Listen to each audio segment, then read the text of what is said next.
अगर तो वो सच्चा है तो फिर सामने आए, अगर नहीं आता तो आप देखिएगा 10 दिन के बाद हम लोग इसका कैसे चीरूपाड़ा करते हैं। आप तीफी बट की बात कर रहे हैं, मैं कह रहा एसएनशा ने छूट जाना है, आप तीफी बट की सजा करवा रहे हैं, कैसे? सवाल ही पैदा नहीं। 5 से 6 महीने के बाद ये केस रद्दी की टोकरी में चला। मैं तपा हुआ इसके ऊपर ना, एसएनशा के ऊपर। आप यकीन करें मैं बहुत ज्यादा गुस्से में हूं। हर बंदा जो है ना अपने पेट की खातिर दोज़ख बढ़ने के लिए आग लगाता है, और ये लोगों का जो है किया धरा है जो उनको भुगतना पड़ रहा है। मैं कह रहा हूँ ये बात मंदिर पे ना आएगी तो मेरा नाम बदल दीजिएगा, क्योंकि ये डील करने की कैपेसिटी वाले लड़के नहीं थे, ये अरे कह रहे थे, ये खर्चे वाले, चलो पुत्र 10,000 रह बंदा मार। हमेशा आपका बयान अहमियत का हामिल नहीं होता, आपका सबूत अगर वो वायलेट हो वो बयान जो है अहमियत का हामिल होता। अगर वो लड़का हवालात में बंद हुआ है और इसी लड़के के ऊपर जिसकी शादी थी, अगर यही लड़का हवालात में क्या ऑन रिकॉर्ड होगा ना, तीफी बट साबित कर दे। तीफी बट ने जो डायलॉग बोले ना या जो उस बंदे ने स्टेटमेंट दिया है, ये कतई तौर पर जो है ना स्क्रिप्टेड नहीं है। दूसरी तरफ उसने ये भी तो कहा है कि अतीक सिंधु ने मुझे कहा था कि बच्चे की जान छाड़ दो, फायरिंग के टाइम गड्डी चला रहे। जो बंदा किराए का कातिल होगा बेजमीरा होगा, बेजमीरे बंदे का क्या रेट होता है? व्यूअर्स, वीडियो पर आने से पहले हमारे चैनल को सब्सक्राइब कर दें, लाइक कर दें और बेल आइकन के बटन को दबाना मत भूलिएगा। तीफी बट को इतना कमजोर स्क्रिप्ट किसने लिख के दिया कि वो बहुत सारी बातें हकायक से हट के की गई, जबकि तमाम शहरदार जो हैं वो इन चीजों से वाकिफ है। तीफी बट ने जो डायलॉग बोले ना या जो उस बंदे ने स्टेटमेंट दिया है, ये कतई तौर पर जो है ना स्क्रिप्टेड नहीं है। वो बंदा फिल्मदी बोल रहा है। ये एंकर की कमजोरी है, एंकर की जो नेग्लिजेंसी है, उसने क्यों नहीं कुरेदा? क्योंकि ये जो है ना ये प्लांटेड इंटरव्यू होते हैं, फीस लेके किए गए होते हैं, लेकिन इन चीजों से ये चीज जो है कम से कम तीफी बट का जो है फेस एक्सप्रेशन, बॉडी लैंग्वेज या उसका स्टेटमेंट जो सामने आ गई, और सबसे बड़ी बात ये उससे कमिटमेंट कर ली कि मैं पेश होने लगा। ये खुश आइंदी का काम है। तो सब एक और तीफी बट ने अपने इस इंटरव्यू में, इस वीडियो में कहा कि मेरे घर पर जो फायरिंग हुई, मेरे पोते की सालगिरह की एक तकरीब चल रही थी, मेरे घर पर इतनी फायरिंग की कि गुलबर्ग लर्ज गया, और उसका एफआईआर हो जाती है बलाज के खिलाफ। लेकिन बलाज जो है वो 40 बंदों के साथ आता है पुलिस ऑफिसर के पास, एसपी के पास, और अपनी बेगुनाही का सबूत देता है, हलफ देता है कि मेरा इससे कोई ताल्लुक नहीं है। दूसरी तरफ उसने ये भी तो कहा है कि अतीक सिंधु ने मुझे कहा था कि बच्चे की जान छाड़ दो, फायरिंग के टाइम गड्डी चला रहे। यही अकबर बिल्ला जिसके बेटे अकबर बिल्ला डीएसपी का बेटा, जिसके बेटे की शादी पे वो बलाज कत्ल हुआ है। वो तीफी बट ने बताया कि अतीक सिंधु जो है वो मेरे पास आता और मुझे कहता है जान छाड़ दो भाई साहब, मुंडा ने सिर्फ गड्डी चला रहे थे। उसके बाद उससे ये भी कहा तीफी बट ने कि अमीन बिन हैस के पास उसको लेके गए हैं, सारा मामला उसके सामने रखा और उसने कहा था इस लड़के को हवालात में बंद कर दें। अगर वो लड़का हवालात में बंद हुआ है और इसी लड़के के ऊपर जिसकी शादी थी, अगर यही लड़का हवालात में क्या ऑन रिकॉर्ड होगा ना, तीफी बट साबित कर दे, तो ये चीज तीफी के लिए प्लस पॉइंट होगी। हमेशा आपका बयान अहमियत का हामिल नहीं होता, आपका सबूत अगर वो वायलेट हो वो बयान जो है अहमियत का हामिल होता है। आप क्या समझते हैं ये जो वीडियो बयान था, वीडियो इंटरव्यू था, ये कोई इनको केस में मावन साबित होगा?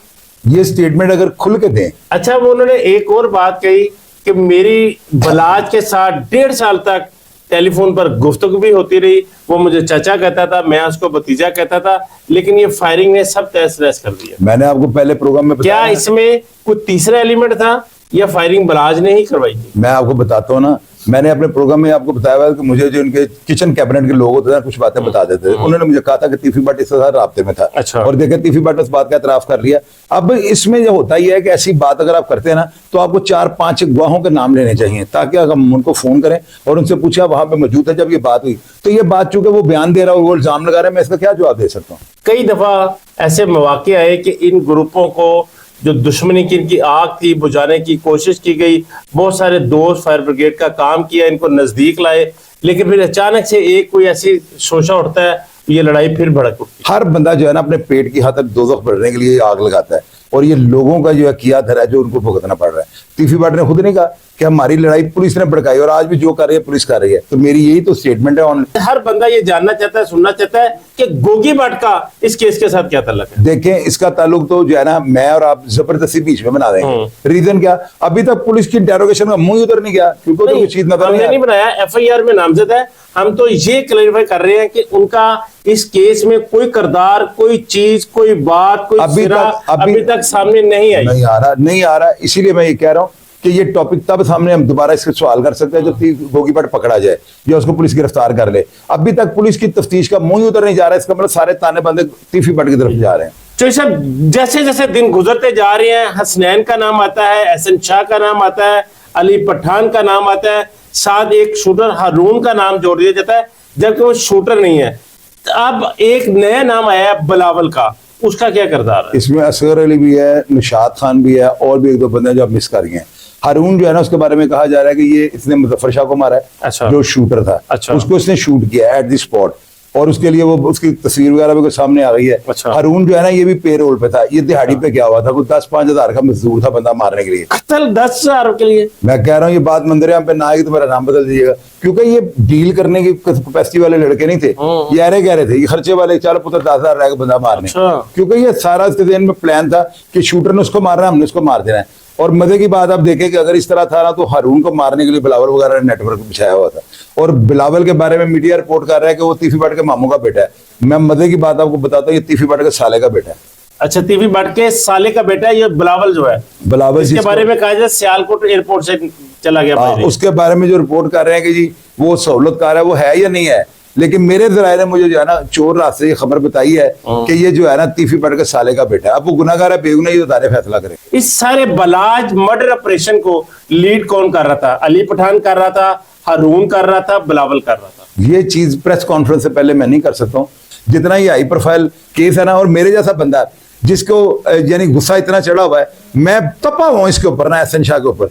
आप यकीन करें, मैं बहुत ज्यादा गुस्से में हूँ। क्यों यार, हम लोगों को घर बैठे हुए उन्होंने हिंदुस्तान ने मैसेज किए हुए हैं कि जी पाकिस्तान इतने बगैरत हैं, इनको पैसे तो अपनी माँ बहन भेज देते हैं। छोरी साहब, एहसन शाह पर जो दफात है, क्या सजा हो पाएगी? ये कुछ भी नहीं। 4 साल, 5 साल, 5 से 6 महीने के बाद ये केस रद्दी की टोकरी में चला अच्छा, सारा केस खत्म हो जाएगा। Balaj murder case. मैंने आपको कहा कि अब देखे, मारने वाला तो मर गया हुआ है ना, अदालत किसको फांसी देगी, अदालत किसको सजा देगी? कातिल तो मकतूल हो गया। वे वाकयाती शादे हैं, ठोस एविडेंस कोई नहीं। प्रेजेंट बंदा जो था ना, जो शूटर जिसे मारा है, उससे क्यों मारा, किसके कहने पे मारा, वो तो मर गया हुआ है। अब बाकी वाकयाती शादे तो इनमें वकील इधर उधर की मार के करने देते हैं। और हमारे यहाँ पे कानून जो है ना, वो जो है अमीर के लिए हो रहा है, गरीब के लिए हो रहा है। कानून पे बहुत ज्यादा तहफुजात हैं। पूरी दुनिया में ह्यूमन राइट से पाकिस्तान में फांसी रोक दी है। क्यों? वो कहता है पाकिस्तान में कानून नाम की चीज ही कोई नहीं, फंदा लटक रहा है, जिसके गले में फिट आता है उसको लटका देते हैं। तो साहब, आपने एक बात की कि शूटर 5 से 10,000 रुपए में बंदा मार देता है। ये गुर्बत का आलम है, ये शूटर इतने ज्यादा पैदा हो गए। और जो बंदा किराए का कातिल होगा, बेजमीरा होगा। बेजमीरे बंदे का क्या रेट होता है? उसको किसी भी बोली भी आप खरीद सकते हैं। अच्छा, बेजमीरे होते हैं ना। एक 10,000 एक बंदे की जान की कीमत, सिर्फ 10,000। आपने वो मिठा गाड़ी और वो फरूक डार वाला इंटरव्यू में मैंने देखा हो, जो वो 25,000 में बड़े बड़े ताकतवर बंदे मार देते थे। वो जवाद फरदौसी को 25,000 रुपए की सुपारी पे उन्होंने हमला किया था। नाज़रीन, कैसा वक्त, कैसे हालात हैं कि 10,000 रुपए एक इंसान की कीमत है। 10,000 रुपए में एक किराए का कातिल ले और बंदा मरवा दे। तीफी भट्ट को इस केस में कुछ सजा हो पाएगी, क्या देखते हैं आप तीफी भट्ट की बात कर रहे हैं, मैं कह रहा हूँ एहसन शाह ने छूट जाना है। आप तीफी भट्ट की सजा करवा रहे हैं, कोई केस नहीं कैसे? है। सवाल ही पैदा नहीं होता। किसी को सजा नहीं होगी? मेरा नहीं ख्याल, मेरा तो जाती तजर्बा यही कहता है। एक जो प्रोपेगेंडा किया जा रहा है मीडिया पर, रेड वारंट जारी हो गए, इंटरपोल से राब्ता हो गया, इसकी क्या हकीकत है? जबकि आपका कहना है कि कोई चीज ही नहीं है। मैं बताता हूँ, रेड वारंट जो है ना, दिलशाद भाई ऐसे इशू नहीं हो जाते। इनके लिए बाकायदा बंदे को इश्तिहारी करवाना पड़ता है, कोर्ट से इश्तिहार लेना पड़ता है, उसके घर पे लगाया जाता है, उसकी तस्वीर ली जाती है, फिर एम्बेसी को लिखा जाता है कि हमें ये बंदा वांटेड है। फिर ये देखा जाता है कि आया इस एम्बेसी के साथ हमारा कोई एग्रीमेंट है कि आपको अपने के बंदे और हमारे बंदे आपने देने हैं। इस इंटरपोल को सिर्फ खत लिखने के लिए, सिर्फ उनको कहने के लिए एक बड़ा लंबा चौड़ा प्रोसीजर है।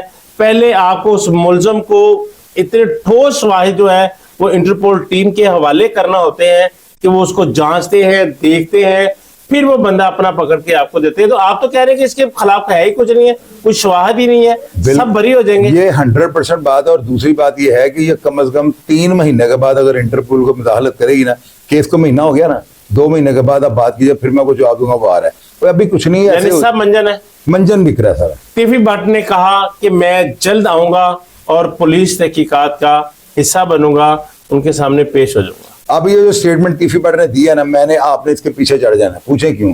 अब उसको पेश होना पड़ेगा। वो या पेश होगा या इंटरम करेगा, जो भी तरीका अडॉप्ट करो, सामने आना पड़ेगा। अगर तो वो सच्चा है तो फिर सामने आए, अगर नहीं आता तो आप देखिएगा 10 दिन के बाद हम लोग इसका कैसे चीरूपाड़ा करते हैं। तो मेरा ख्याल है बड़ा कॉम्पिटेंट आदमी है, बड़ा वो जहादीदा बंदा है, हंडा वर्ता छंडा फूका बंदा है वो। मेरा नहीं ख्याल कि वो पेश नहीं होगा, वो होगा। साथ ये भी कहा है कि मुझे इंसाफ भी मिल सके और मेरी पुलिस के घर पे जो डकैती करके जो पुलिस ने डाका मारा है, मेरे जेवर और सोने को काबू किया है, वो लूट के ले गए हैं, वो सारी चीजें मुझे बरामद करवाई जाए। और मेरी नजर में ये अपील है, और अपील करने का सारा पाकिस्तानियों को हक है। अगर वो उन्होंने अपील किया तो ये कोई बयान तो नहीं आना। टीवी भट्ट ने एक और बात कही कि पुलिस ने इस सारे काम में बड़ा मरकजी किरदार अदा किया, जो ये आग बुझने ना दी सारी जिंदगी। मैंने आपको हर प्रोग्राम में यही कहा है कि इनकी दुश्मनी को जो है ना पुलिस वालों ने हवा दी, और तीफी भट्ट ने मेरे ही बयान की तायद किया, बल्कि उसका सारा इंटरव्यू आप खोल लेना, एक एक चीज जो तीफी भट्ट कह रहा है वो मेरी की हुई बातों की तायद कर रहा है। बहुत शुक्रिया शाहिद चौधरी साहब। ये हमारे साथ मौजूद थे शाहिद चौधरी, जिनकी क्राइम पर एक गहरी नजर होती है। इन्होंने कहा कि ये केस जो है बलाज केस अगले 6 महीने में रद्दी की टोकरी में चला जाएगा। उसकी वजह इन्होंने ये बताई कि ठोस शवाहिद तो दूर की बात, यहाँ पर इतने भी शवाहिद मौजूद नहीं है कि एहसन शाह को या ड्राइवर हसनैन को कोई सजा मिल सके। इंटरपोल और रेड वारंट के लिए मुलजम के खिलाफ बहुत ठोस शवाहिद होने चाहिए, तो आप इंटरपोल से राब्ता कर सकते हैं। बाकी ये सब बातें अफसाने हैं, इसके अलावा कोई दूसरी बात नहीं है। आपने शाहिद चौधरी साहब की बातें सुनी, टीवी भट्ट का इंटरव्यू सुना। कमेंट बॉक्स में अपनी राय से जरूर आगाह कीजिएगा। इजाजत दीजिए, अल्लाह निगहबान।